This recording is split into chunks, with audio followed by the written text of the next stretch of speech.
केंद्र सरकार ने लोकसभा में साफ कर दिया है कि केंद्रीय कर्मचारियों के लिए ओल्ड पेंशन स्कीम को बहाल करने का कोई प्रस्ताव विचाराधीन नहीं है।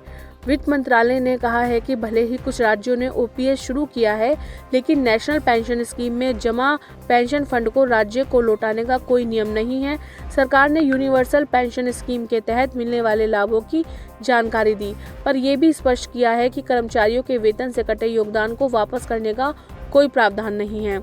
लोकसभा में पूछे गए सवाल के जवाब में वित्त राज्य मंत्री पंकज चौधरी ने कहा, केंद्र सरकार ने उन कर्मचारियों के लिए ओपीएस को बहाल करने का कोई प्रस्ताव नहीं है जो एनपीएस या यूपीएस के तहत कवर है। सरकार के इस बयान से साफ हो गया है कि केंद्रीय कर्मचारियों को ओपीएस की उम्मीद फिलहाल नहीं रखनी चाहिए। हालांकि केंद्र सरकार ने यह भी बताया कि कुछ राज्यों ने अपने कर्मचारियों के लिए ओपीएस दोबारा लागू करने का फैसला लिया है। मंत्री ने बताया कि राजस्थान, छत्तीसगढ़, झारखंड, पंजाब और हिमाचल प्रदेश की राज्य सरकारों ने पेंशन फंड नियामक एवं विकास प्राधिकरण को ओपीएस से फिर से शुरू करने की जानकारी दी है। लेकिन यहाँ एक बड़ा कानूनी पेच भी सामने आया है।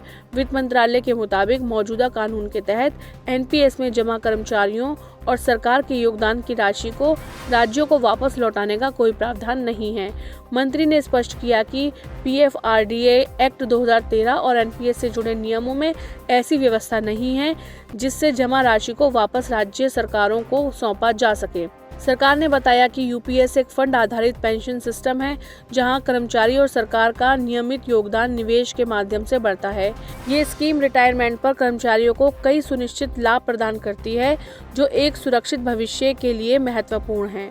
यूपीएस में शामिल कर्मचारियों को मिलने वाले लाभ की बात करें तो यूपीएस में 25 साल की सेवा पूरी करने पर कर्मचारियों को अंतिम 12 महीनों के औसत बेसिक वेतन का 50% पेंशन मिलती है।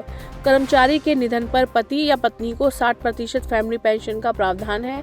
कम से कम 10 साल की सेवा पर न्यूनतम 10,000 रुपये मासिक पेंशन सुनिश्चित की गई है।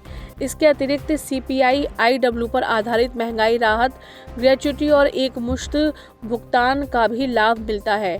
हालांकि सरकार ने यह भी साफ किया है कि सेवा के दौरान कर्मचारियों के वेतन से कटे योगदान को रिटायरमेंट के बाद सीधे लौटाने का कोई प्रावधान नहीं है।